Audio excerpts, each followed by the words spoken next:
now at sketching one of these modulus functions. So we're going to start off by sketching the modulus of 2x minus 3. So y equals modulus of 2x minus 3. So probably the best way to do this is to start with the normal version, the non-modulus version. So I'm going to start with 2x minus 3.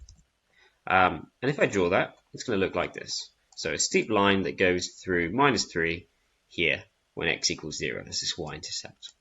And now we're going to modulus this. So before we do that, let's just try and think about what that means exactly. So it means if a value is positive already, when we take the modulus, it won't change. So we're expecting this part here to look the same.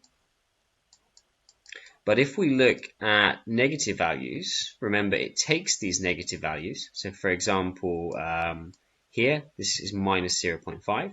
It's going to take this and make it positive. So it's kind of reflecting this part across the x-axis.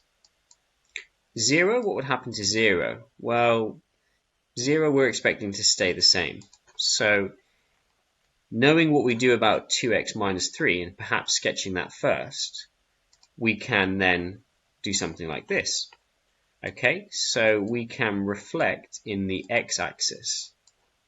And we'll look at what that means algebraically in a moment.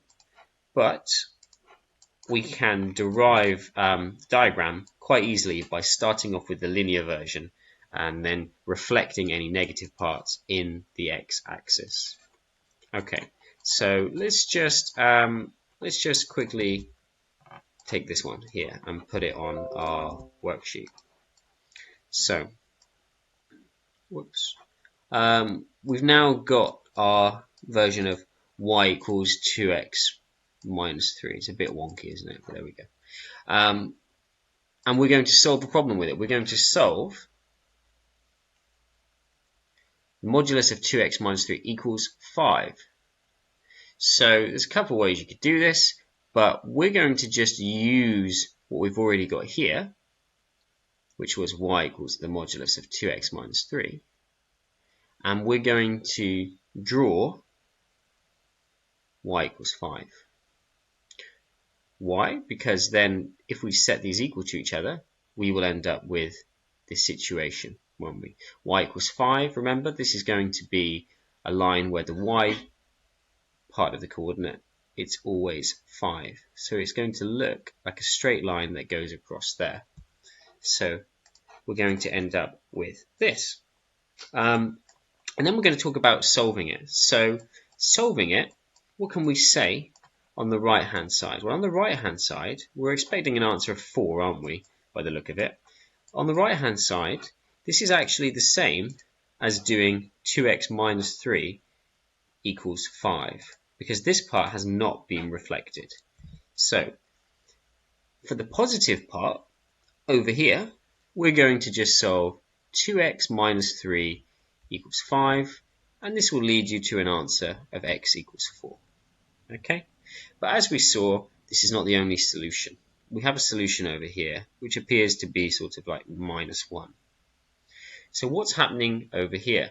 Well, over here, this is the part where originally the line was like this, and we took these points and we reflected them. And what does it mean to reflect?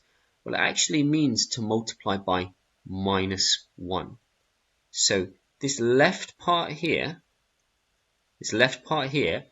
has the equation of minus 2x minus 3. And if we just quickly look at that, let's just quickly draw y equals minus 2x minus 3.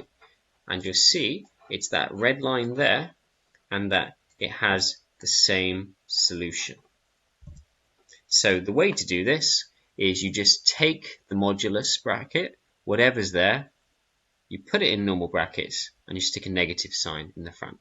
Be careful when you expand, okay?